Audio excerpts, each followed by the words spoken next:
नमस्कार, मी अतुल मर्चंडे. पुन्हा एकदा आपलं बाबा टॉकीज मध्ये सगळ्यांचं सहर्ष स्वागत. आज आपण आणखी एका नवीन व्यक्तीला अशा भेटणार आहोत ज्यांनी इंडस्ट्रीमध्ये बरेच वर्ष काम केलेलं आहे ऍज अ मेकअप आर्टिस्ट, म्हणजेच रंगभूषाकार. चला तर भेटूया आपण आपल्या अजय शेलार दादांना. दादा नमस्कार. नमस्कार. दादा, आता पहिलं तर तुमचं सगळं व्यवस्थित एक नाव सांगा पूर्ण. माझं नाव अजय शेलार, अजय शशिकांत शेलार. ओके. दादा, सगळ्यात महत्वाचं एक प्रेक्षकांकडून तुम्हाला एक प्रश्न विचारतो. दादा, तुम्ही ह्या चित्रपट सृष्टीमध्ये आलात, तर येण्यापूर्वी तुमच्या कुटुंबातलं किंवा असं कोणी या क्षेत्रात होतं का? माझे वडील शशिकांत शेलार आहे ना, ते यशराज फिल्म करायचे. दुसरा माझा मोठा भाऊ आहे शरद शेलार. ओके. तो या लाईनीत आहे. म्हणजे तुमचे भाऊ आणि वडील म्हणजे या क्षेत्रात ड्रेसमॅन मध्ये होते. वडील होते शरद शेलार पण. ओके. तर ते लोक या लाईनीत. आणि भाऊ तो शरद शेलार आहे. आणि वडील ड्रेसमॅन होते. दोघे पण ड्रेसमॅनच होते. ओके, दोघेही ड्रेसमॅनच होते. म्हणजे एकंदरीत तुम्हाला एक फॅमिली बॅकग्राऊंड होता क्षेत्रात. पण मग दादा, तुम्ही ह्या क्षेत्रात जेव्हा आलात तेव्हा तुम्ही काय विचार करून आलात? म्हणजे भाऊ आणि वडील ह्या क्षेत्रात होते म्हणून आलात की तुम्हाला आवड म्हणून तुम्ही या क्षेत्रात आलात? नाही, माझे वडील होते. मी शिक्षण जसं संपलं माझं, तर माझी आई जे मेन याच कारण आहे माझी आई. ओके. माझं शिक्षण लवकर संपलं. मी जास्त शिक्षण म्हणजे साधारण 8वी पर्यंत. ओके, 8वी पर्यंत. ते खरी दुखत नाही. त्यानंतर ती शाळा सोडली ना, तर ते बोलली हा कुठेतरी वायफळ जाईल मुलगा. एक असतं ना आईला क्युरियोसिटी असते कुठे. बरोबर. ती माझ्या पप्पांच्या मागे पडली की बस तुम्ही याला कामाला द्या. हा इथे घरी नाही बसला पाहिजे, कुठे वायफळ जाता कामा नाही माझा मुलगा. तर त्यांनी एकदम म्हणजे त्यांची पाठच धरली. आणि माझं पेंटिंग चांगलं असल्या कारणाने माझ्या पप्पांनी मला मग मेकअप आर्टिस्ट त्याच्यात इंटरेस्ट दाखवला की तू ते करू शकतो काय. मी गेलो, म्हणजे त्यांनी मला इंट्रोड्यूस केला पंढरीदादाकडे, जे महागुरु मेकअप आर्टिस्टचे नामचिन्ह होते ते. त्यांच्याकडे नेलं. त्यांच्याकडे मी 7 वर्ष काम केली. 7-8 वर्ष त्यांच्याकडे काढली. म्हणजे माझं शिक्षण भले 8वी झालं, पण माझं शिक्षण तिथे सुरू झालं. ऍक्च्युली सुरुवात तीच झाली. म्हणजे एकंदरीत हे शिक्षणाच्या ऐवजी प्रॅक्टिकल जीवनात आणि खूप लहान वयात मी गेलो. म्हणजे जस्ट 15 संपलं होतं, 16चं वय होतं माझं. आणि इंडस्ट्रीत लहान म्हणजे मीच होतो बहुतेक, जो मी म्हणजे तुमच्या वेळेत माझ्या त्या टायमात तेव्हा लहान वयातच मी गेलो होतो त्या लाईनीत. तर त्यांच्या हाताखाली मी काम केलं, खूप स्ट्रगल केलं, खूप मारही खाल्ला त्यांच्याकडे. मार खायला ठेवला होता, पण खूप त्यांच्याकडे नाही. जोपर्यंत मार खात नाही तोपर्यंत शिकत नाही येत नाही. आणि त्या गोष्टीला निगेटिव्ह घेतलं नाही कशाला. पहिलीकडे विचार का मार खातो आपण, काय रिझन काय, म्हणजे असं नाही. मग त्यात माझे वडील मला समजा की बघ स्ट्रगल जे करतात त्यांना थोडंसं फेस करावंच लागतं, या फेसवर जावंच लागते. तू आज स्ट्रगल करतो, पुढे तुला कळेल तुला का मारण्याचं रिझन तुला कळेल. म्हणजे ती आपली एक मराठी म्हण आहे, ती तसंच झालं माझं. आणि मला त्यांनी मारलं, मी मार खाल्लं, या जे पण जे होतं त्याचं रिझन नंतर जेव्हा इंडिपेंडंट झालो स्वतः, मग तो कळलं की बाबा का मारलं जात होतं. त्या गोष्टीला त्यावर राग येत होता की काय नुसतं मारतं राहत होतं, प्रत्येक टपली मारायची, फटके देतं की चूक जरा झाली की. पण ती चूक कळली मला की काय रिझन. म्हणजे जेव्हा तुम्ही स्वतः इंडिव्हिज्युअल करायला लागले, इंडिपेंडेंट झाला, हे माझ्या मागच्या गोष्टी मला आठवायला लागल्या. आणि माझे पप्पा मला ते समजायला लागले की तुला मारतं ते दिसतंय, पण त्याचा रिझन तुला नाही कळत का मारताय. जेव्हा तू त्या लेवलला जेव्हा जाशील ना, तेव्हा तुला आठवेल की का मारत होतो. पण मला हा एक प्रश्न विचारायचा आहे की आईची एक उत्कंठा होती किंवा आपला मुलगा वाया जाऊ नये म्हणून वडिलांना त्यांनी ऍक्च्युअली तसं. पण तुमचं स्वतःच असं मत होतं का की नाही मला ह्या लाईनीला जायचंय, आता मेकअप आर्टिस्ट करायचं? मग तुम्हाला असं का नाही वाटलं की मी दिग्दर्शक बनावं किंवा अभिनेता बनावं? पेंटिंग चांगलं, तर मला मेकअपची आवड होतीच. म्हणजे असं कलर, म्हणजे चित्रकला चांगली असते. हा, तर त्यामध्ये इंटरेस्ट होतं, तर त्याच्यामुळे हात पण लवकर बसायला लागला त्याच्यात. मग तुम्ही साधारण किती वर्ष स्ट्रगल केल्यात म्हणजे असिस्टंट मध्ये? कडून नंतर आणखी 7-8 वर्ष काम केली. त्याच्यानंतर अजून एक गुरु होते राजू धंजाल. ओके. त्यांच्याकडे पण मी केलं. त्याच्यानंतर मग मी लास्ट ज्यांच्याकडे काम केले, जे BND आज ब्रँड आहे, भरत अँड टॉरिस. ओके. त्यांच्याकडे जेव्हा गेलो तेव्हा ती लाईफची शिडी मी चढलो. तिथून इंडिव्हिज्युअल सुरुवात. साधारण किती वर्ष तुम्ही स्वतः म्हणजे असिस्टंट मध्ये काम केलं? स्वतः तसं म्हटलं तर पंढरीकडे 7 वर्ष, त्याच्यानंतर 2-3 जागी मी बोललो नाव घेतलं त्यांच्याकडे 2-3 वर्ष, आणि त्यानंतर मी 4 वर्ष यांच्याकडे भरत अँड डॉरिस मध्ये गेलो. पण तिकडून मी शिकलो की मेकअप ही कला, म्हणजे कलर कॉम्बिनेशन कसे असतात, निळा, हिरवा, पिवळा सगळा कलर युज होतो, सगळे कलर युज केले जातात हे तिथे मला कळलं ऍक्च्युली. म्हणजे जे 12 कलर आहेत हा, की हे कलर वापरले जातात. पूर्वी कसं ते पिंक म्हणजे एक brown eye shadow, gold eye shadow हे टिपिकल कलर माहिती होते, तेवढेच की एवढेच केले जातात. पण दादा आता तुम्हाला असं वाटत नाही का की जे तुम्ही स्ट्रगल केलं 10 ते 15 वर्ष ते तुमचे कुठेतरी वाया गेले की सत्कारणी लागले? नाही, सत्कारणी लागले यासाठी का मी वयात लहान होतो ना, तर तो एक ऍक्च्युअली वय जो शिक्षणात होतो माझा इथे ऍडजस्ट झालेला आहे, तर त्यामुळे वेस्टेज गेला. मी वेळेवर जो इंडिव्हिज्युअल झाला, म्हणजे जो पुस्तकी अभ्यास होता तो न करता तुम्ही प्रॅक्टिकल अभ्यास केला, लाईफ बनवली, आयुष्य जगण्याचे मार्ग निवडला. हा, राईट. आता साधारण तुम्हाला इंडस्ट्रीमध्ये किती वर्ष झाले? साधारण असं म्हटलं तर मला 30-32 वर्ष झाली. 30-32 वर्ष. पण मग सर आता तुम्ही ऍज अ मेकअप आर्टिस्ट म्हणून तुम्ही 30-32 वर्ष काम करता, तर कोणतं म्हणजे साऊथ मध्ये काम केलं, हिंदीमध्ये, मराठीमध्ये किंवा नाटक इतर काही असं केलेलं? माझी सुरुवात ऍक्च्युली जसं मला मेकअप आर्टिस्ट जेव्हा पाठवलं तेव्हा फर्स्ट मी वर्धन करून होते नाटकाचे, रमेश वर्धन हा ग्रुप होता, त्यांच्या हाताखाली माझ्या पप्पांनी पाठवलं होतं. तेव्हा माझा फर्स्ट टाइम होता दीनानाथ मध्ये नाटकाच्या ह्याच्यात. ही ऍक्च्युली सुरुवात, तो फर्स्ट हे होतं माझा पार्ल्याचा जो दीनानाथ नाट्यकडे मी फर्स्ट एंट्री केली होती. तर मेकअप तिथे थोडं माहिती पडलं, तर ते नाटकाच्या ह्याला मेकअपला वगैरे जायचं त्यांच्याबरोबर असेच करायला नाही मिळायचं, पण तो कसा केला जातो ते बघायचो. त्याच्यानंतर मग पंढरपूरकडे माझ्या पप्पांनी मला नेलं आणि मग त्यांच्या हाताखाली केलं मी 6-7. त्यांच्याकडे होतं तरी नुकसान म्हणजे मेकअप शिकलो, पण मी खूप मोठमोठ्या आर्टिस्टला त्या लहान वयात मी मेकअप केलेला आहे. ओके, म्हणजे जवळून पाहिला सुद्धा तो जवळ पाहिला, म्हणजे मी सुनील साहेबांचा मेकअप केलाय, मनोज कुमार साहेबांचा मेकअप केलाय, मी सुनील साहेबांचा मेकअप केलेला आहे, दिलीप कुमारचा पण मी मेकअप केलेला. खूप मोठ्या त्या लोकांनी हात लावले दिले बिकॉज ऑफ रिझन हे की पंढरीवरचा माणूस आहे ना, मग करू शकतो, हा एक त्यांना हे होता. म्हणजे दादांचं असं काही नाव होतं की त्यांच्या नावावरच तुम्हाला मोठ्या कलाकारांबरोबर त्या टायमाला मिळालं. पण ह्या सगळ्या गोष्टींबरोबर मला आता एक सगळ्यात महत्वाचं विचारायचं आहे की दादा म्हणजे आपल्या मनोरंजन क्षेत्रात बरेचसे विभाग आहेत, कलाकार आहेत किंवा दिग्दर्शक आहेत, मेकअप आर्टिस्ट आहेत, प्रोडक्शन वाले. तर ऍज तुम्ही आता मेकअप आर्टिस्ट म्हणून आता नवीन होतकरू येणाऱ्या मुलांना, तरुणांना तुम्ही काय सांगू शकाल मेकअपच्या संदर्भात? मेकअपच्या संदर्भात सांगू ना, मेकअप अशी कला आहे ना, हा 6 महिन्यांनी वर्षाने नवीन चेंज होत असतो. तुम्ही तो ग्रोथ करत राहा, नवीन शिकत राहा. आता युट्यूब मध्ये तुम्हाला इंटरनेटवर मेकअप खूप काय बघायला मिळतात.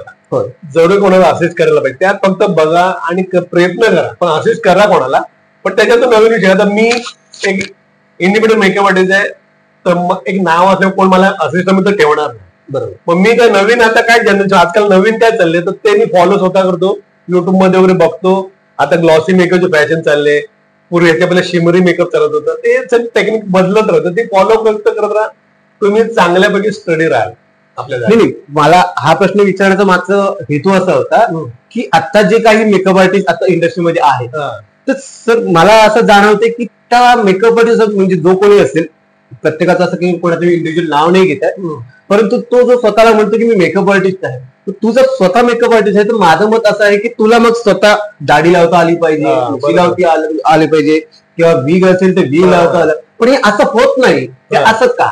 म्हणजे त्याला परिपूर्ण मेकअप आर्टिस्ट म्हणावं का आपण की नाही? आता मी पंढऱ्यांकडे होतो तर पंढऱ्याकडे मी फिमेल मेकअप पण शिकलो, मेल मेकअप पण शिकलो, दाढी, मिशी, जायला गेटअप वगैरे करतात ते सगळ्या प्रकारचे मेकअप शिकलेलं आहे, त्यामुळे पूर्ण मेकअप आर्टिस्ट आहे. नाही म्हणून तुम्ही आहात. मला तेच विचारायचं आहे की इतर जे समजतात, जसे की एखादा तुम्ही म्हटल्या पद्धतीने जाळ आलेला किंवा एखादा मार लागलेला, एखादा चॉपरचा वाद किंवा इतर काही आज मेकअप आर्टिस्ट तुम्ही आता इंडिव्हिज्युअल केलेला आहात, तुमचा अनुभव आहे, तुम्ही करताय. पण ज्या स्वतः मेकअप आर्टिस्ट म्हणून समजतात तर त्यांना हे आवश्यक आहेत का गोष्टी की नको? की तर मग दाढी लावण्यासाठी वेगळ्या व्यक्तीला बोलवायचं, वीग लावण्यासाठी वेगळ्या व्यक्तीला बोलवायचं, हे कितपत योग्य आहे? ऍक्च्युली पूर्ण मेकअप शिकायलाच पाहिजे, तुम्हाला प्रोस्टेटिक मेकअप आला पाहिजे, दाढी मिशी लावता आला पाहिजे, हे पूर्ण मेकअप शिकायलाच पाहिजे. पण आता काय ट्रेंडच झालेलं आहे ना की हिरो जवळ मेकअप जरी असलं ना तरी दाढी लावायला एक ट्रेंड बनलेला आहे इंडस्ट्रीत. गेटअप साठी वेगळा मेकअप आर्टिस्ट येतो. ऍक्च्युली त्या मेकअप बोललं म्हणजे मी करू शकतो, पण तो कॉन्फिडन्स बोलत असेल या काय प्रॉब्लेम असू शकतो माहिती, पण मोस्टली आजकाल तेच चाललेलं आहे की बोलवलं जातो स्पेशली. आणि ठीक आहे, मला हे म्हणायचं की नुकसान काय नाही, सगळ्यांची पोट भरतात त्यात, सगळ्यांना कामं मिळतात. पण दादा यावरती तर जर माझं मत विचारलं तर मग याच्यातनं मग निर्माता म्हणतो ना फुकट. जर का त्या मेकअप आर्टिस्टला जर सगळ्याच गोष्टी येत असतील तर मी आणखी 4 माणसं हायर का करू? तो निर्माता का करावा? म्हणजे जरी आणि मेकअप आर्टिस्ट जेव्हा इंडिव्हिज्युअली तुम्ही बोलवता तेव्हा त्याचं मानधन तुम्ही आवाजच्या सवा बोललं जातं. हा, मग हे कितपत योग्य आहे? ते तर आहे, पण त्या ऍक्च्युली मेकअप आर्टिस्ट मी स्वतःहून बोललो, मी हे कॉन्फिडन्स सांगायला म्हणजे हे मी करू शकतो. मग असं म्हणायचं का त्या मेकअप आर्टिस्टचा कॉन्फिडन्स लेवल आहे? कसं झालंय आता मुली वगैरे खूप झाल्या, ते इगो क्लॅश व्हायला लागलाय, जेंट्स आणि फिमेलचे खूप काय इश्यू व्हायला लागले की मुलींनाच कामं मिळतात, पण ते त्यांच्या टॅलेंट त्यांना मिळतात. तुम्ही काय इन्सिक्युअर व्हायचं? मला असं वाटतं आपणही ते फॉलो करायला हरकत काय, ते करतं ते आपण पण करू शकतो ना. फॉलो करायचं बिझनेस, त्यात काय प्रॉब्लेम आहे का? मेकअप जेवढा बघाल तुम्ही शिकणं, रोज नवीन शिकवलं लागणार तुम्हाला, शाळेसारखं तरी शिकावंच लागणार. हो, म्हणजे आता बदलता काळ आहे, 90चे दिवस तेच फाउंडेशन, तेच पिंक शेड ते घेऊन बद्दल ते नाही चालत.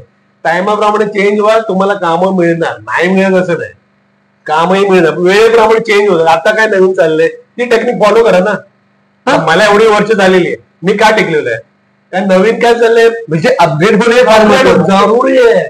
आपल्याला तो विचारच नाही करत, अपग्रेड व्हायला मागतच नाही.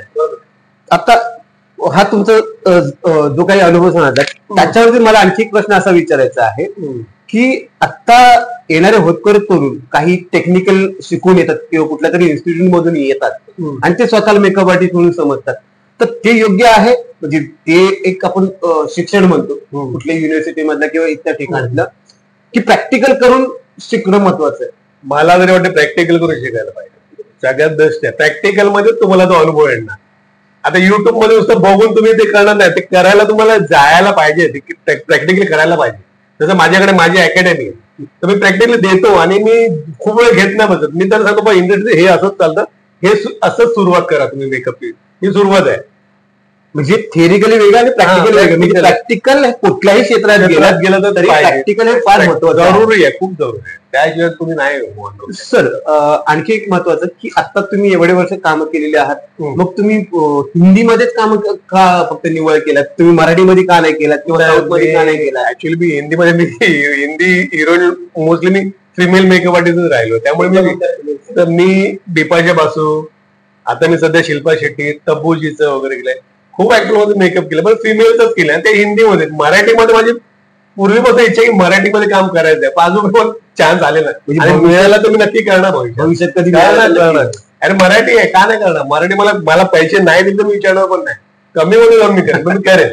आणि आणखी एक जवळचा एक प्रश्न आहे की तुमचे जवळचेच मित्र ते सुद्धा हिंदीमध्ये एक टेक्निकल पार्टला काम करत होते, आता ते इंडिव्हिज्युअल दिग्दर्शक म्हणून काम करतात, तर त्यांच्याबद्दल तुमचं काय मत आहे? त्याचं नाव तुम्ही, त्या व्यक्तीचं नाव तुम्हीच सांगावं असं माझी तरी इच्छा आहे. आता त्याचा इंटरव्ह्यू करतो, माझा मित्रच आहे तो मेकअप आर्टिस्ट, तो माझ्याबरोबर काम करून आम्ही एकत्र आउटडोर वगैरे केलेले, शूटिंग मध्ये जयपूरला वगैरे होतो, जयपूरला वगैरे आम्ही लोक होतो, तर चांगला मित्र आहे. पण तो मेकअप आर्टिस्ट तो दिग्दर्शक हे मला खूप आवडलं, मला की ते खूप मोठं अपग्रेड केले. म्हणजे मेकअप आर्टिस्टच नाही राहिलाय, ते दाखवलं की तुम्ही अजून पण 4 पाऊल पुढे जाऊ शकता, हे त्यांनी साबित केलंय, ते मला खूप आवडलंय. म्हणजे एकंदरीत तुम्हाला असं म्हणायचं की जर तुम्ही निश्चय केला तर तुम्हाला आवश्यक असलेला गोल हा तुम्ही साध्य करू शकता. आणि तो बोलायचा त्या मला की मी नाही डायरेक्शन करणार, ते केलंय, तर ते मला आवडलंय. मला ते खूप आवडलं. मित्रांनी एक नाही तर तब्बल 2 सिनेमे दिग्दर्शित केलेले आहेत, लिखाण सुद्धा केलेलं आहे. मग हेच तर मला म्हणायचं ना की नवीन करण्याचा प्रयत्न ठेवा. ते एकच आपलं घेऊन चाला की मेकअप आर्टिस्ट आहे तर मेकअप आर्टिस्ट काय अपग्रेड करायला काय फरक पडतो? तुम्हाला चान्स आला तर करा, तुम्ही दिग्दर्शक म्हणा, प्रोड्युसर म्हणा. माझा भाऊ प्रोड्युसर बनलाय, जोच्या नाव शरद चिलार आहे, तो ड्रेसमॅन होता, तिकडे येणार होतो की एक ड्रेसमॅन सुद्धा आज निर्माता बनू शकतो. हा प्रॉब्लेम थोडा की तो इस्त्रीच मारेल की तो ब्रशच करेल, मेकअप आर्टिस्ट जरुरी आहे. प्रोड्युसर बनू शकतो, डायरेक्टर बनू शकतो. ते इंडस्ट्री अशी आहे ना की तुम्हाला वेवट आहेत, फक्त तुम्हाला चढतात, मग तुमची इच्छाशक्ती असावी, तुम्ही जाणार पुढे. आणखी एक महत्वाचं की दादा आत्ताच्या तारखेत जे काही मराठी चित्रपट येतात त्या संदर्भात तुम्ही काय म्हणाल की खरोखर विषयाला घेऊन हे चित्रपट आहे की विषयांतर होतंय चित्रपटांचं, की याच्यात चुका कोणाच्या असाव्यात मग? मराठी पिक्चर खरं बोलू तर खूप सुंदर होतं. आता जे चालले ना मराठी पिक्चर हे हिंदीवाले टॉप देण्यासारखे आहेत. काय स्टोरी आणि बघा आता त्याचे स्टोरीज बघा आणि त्यांचे पिक्चर बघा खूप चांगले आहेत. पूर्वी होतं थोडे पण आज मराठीवाले ना खूप चांगल्या लेवलला आहे. टेक्निकली खूप चांगले खूप अपग्रेड केले. पण सर मला हाच तर विचारायचं आहे की जर टेक्निकली स्ट्रॉंग आहे, आपले कथानक चांगले आहेत, कलावंत चांगले आहेत, मग चित्रपट थिएटरच चालत का नाही? त्याचं कारण कोण आहे हे आपल्या मराठी वर्गाला विचार करायला पाहिजे. मराठीला जर सपोर्ट नाही करणार तर कसं झालं. साऊथवाल्यांना तुम्ही बघा त्यांचे साऊथ पिक्चरच बघणार, तुमच्या हिंदीला नाही जास्त हे करणार. आपल्या मराठीला नाही करायला पाहिजे. ते हिंदीत एक तर मराठी ऍक्टर पण बघा ते हिंदीत बोलतात. अरे का वाय घरचं वगैरे हे काय तुम्ही मराठीत बोलत तर तुमच्याकडे मराठी पब्लिक एवढं ना तुमचे मराठी पब्लिक हिंदीमध्ये बोलतात, हिंदीत पिक्चर बघणार. दोष आपल्या लोकांचाच आहे. हे स्वतःच याला हे करत नाही, जास्त प्रोत्साहन देत नाही. म्हणजे एकंदरीत तुमचं असं म्हणणं आहे की याला चित्रपट मनोरंजन क्षेत्रातलेच माणसं काय होत आहे की प्रेक्षक? मी मराठी पिक्चर नाही पण मी मराठी लोकांची हे बघतो ना खूप म्हणजे जागी त्यांना असं आढळतात. ते हिंदी खूप बोलतात मी बघितले. तुम्ही मराठीतच बोला ना, ते का म्हणजे हिंदी बोलतात तुम्ही? मग याला दोषी प्रेक्षक वर्ग? प्रेक्षक नाही, तुम्ही स्वतः दोषी आहे. म्हणजे मराठी काम करणारे स्वतः दोषी आहे. तुम्ही मराठीतच बोला हक्कानी. तो जगपण तो बोलतो मराठीत बोलणार. दादा आता जसं की तुम्ही हिंदीमध्ये एवढे वर्ष केलेलं आहात, तर तुमचा जो काही 30-32 वर्षाचा जो अनुभव आहे, आता येणाऱ्या तरुण पिढीला तुम्ही काय सांगू शकाल की एक्झॅक्टली काय केलं पाहिजे, काय करू नये, जेणेकरून तुम्ही सक्सेस कसे मिळवू शकता आणि सक्सेसच्या मागे पळताना काय गोष्टी टाळाव्यात? कारण का तोही तुम्ही जो स्ट्रगल पिरियड जो सहन केला 10-15 वर्ष, त्याच्यात तुम्हाला जो अनुभव आलेला आहे, त्या अनुभवाच्या जोरावरती येणाऱ्यांच्या नवीन तरुण पिढीला तुम्ही काय मेसेज देऊ शकता? आता कसं आहे, इंडस्ट्रीत खूप लवकर पैसा मिळतो. सगळ्यात फास्ट मध्ये कोणतं इंडस्ट्रीतच आहे. पण तो पैशाचा विचार करून नका येऊ. तुम्ही पहिले काम तर करा. आजकालची नवीन जनरेशनची मुलं येतात, पेमेंट किती भेटणार, किती वाजता पॅकअप होणार, हे प्रश्न करतात. बरोबर. आम्ही 14 18 कामं केलेली आहेत. कोकणामध्ये मी तुम्हाला फ्री मध्ये 7 वर्ष पंढरीकडे मी काम केलं. मी एक पेमेंट नाही केलं. ठीक आहे, माझं फॅमिली बॅकग्राऊंड माझे वडील होते, चांगलं चाललं. पण मिळतील पैसे, पण तुम्ही सुरुवात तर पहिली कामाची सुरुवात तर करा. पहिला तुमचं डिमांड पैशाचं. तुम्हाला कशाला कोण बोलवेल परत नेक्स्ट त्याच्यात? बरोबर. तो प्रेझेंटेशन तुमचं चुकीचं आहे ना. पहिला तर तुमचं बोलणं पैशाचं जर येतो, समोरचा बोलतो व्यक्ती अरे आल्याला पैसे बोलतो, याला नाही बोलवायचं, हे होतं. तुम्ही या काम करा, कोण बोलूच नका. तुम्ही मेहनत करता देणार तो लाजी ना जग मारून. तुम्ही जर काम करतो बघतो ना काम करू द्या, तो पैसे देणार. तुम्ही विचारून त्याला अर्धा हे करता की बस तुला डोक्यात बघा किंवा हा नाही पाहिजे. म्हणजे एकंदरीत समोरचा व्यक्ती तुमच्या कामाचा नक्कीच मोबदला देईल. हा, म्हणजे तुम्ही तुमचं पहिलं तर काम दाखवलं पाहिजे ना. दाखवायचं ते तुम्ही आलाच नाही तर पहिलं तुमचं असं की किती होतं पॅक होणार, किती पेमेंट भेटणार, ही गोष्ट पहिली करतात. हा तर आता आतापर्यंत तुमचं जीवन प्रवास ऐकल. पण दादा, जसे तुमचे मित्र आज दिग्दर्शक झाले, तुमचे भाऊ निर्माते झालेले आहेत, तसं फ्युचरमध्ये तुम्हाला काही दिग्दर्शन, लिखाण किंवा निर्माता म्हणून होण्याची काही स्वइच्छा आहे का? मी खरं सांगू, मी माझ्या मेकअप आर्टिस्ट मध्ये खूप खुश आहे आणि चांगले लेवल बनवलेलं आहे. मला त्याच्या पुढे काही इंटरेस्ट आहे नाही. माझी अकॅडमीत मी खोललेलं आहे, मी लोकांना शिकवलं आणि कमी बजेटमध्ये पण हे करायचो का की बाबा शिकायला पाहिजे लोकांनी, मुलांनी जे पण आहे. मला आणखी एक विचारायचं, तुमची जी अकॅडमी आहे ती फक्त मेकअप संदर्भातच आहे की इतर मेकअप आणि हेअरस्टाईल दोन्ही शिकवलं तर त्या हिशोबाने. आणि मी सजेशन करतो आणि आज इंडस्ट्रीत भेटतात जे माझे शिकून गेलेत मुली, ते मला इंडस्ट्रीत भेटतात. कारण जी टेक्निक चालले ना मी तीच दाखवतो. नक्कीच मी फिरवत नाही बसत तुम्हाला का दिवस आपले घालवायचे ठेवायचं, तसं नाही. हेच चालू आहे तिकडे, ते तुम्हाला का ते करतानाच बोलतात की अजय शेलाकडून आम्ही शिकवलं. प्राऊडली सांगतो अजय शेला मेकअप अकॅडमीत आम्ही आलेलो आहे. दादा नक्कीच तुमच्या अकॅडमीला आमच्याकडून खूप साऱ्या शुभेच्छा आणि आज तुम्ही बाबा टॉकीजला वेळ दिल्याबद्दल मनापासून धन्यवाद. प्रेक्षक हो, हे आज होते आपले आजचे पाहुणे अजय शेलार, मेकअप आर्टिस्ट. तर आपण पुढच्या भागात नक्कीच नवीन एका चांगल्या व्यक्तिमत्वाला घेऊन भेटूया. धन्यवाद. धन्यवाद. सही.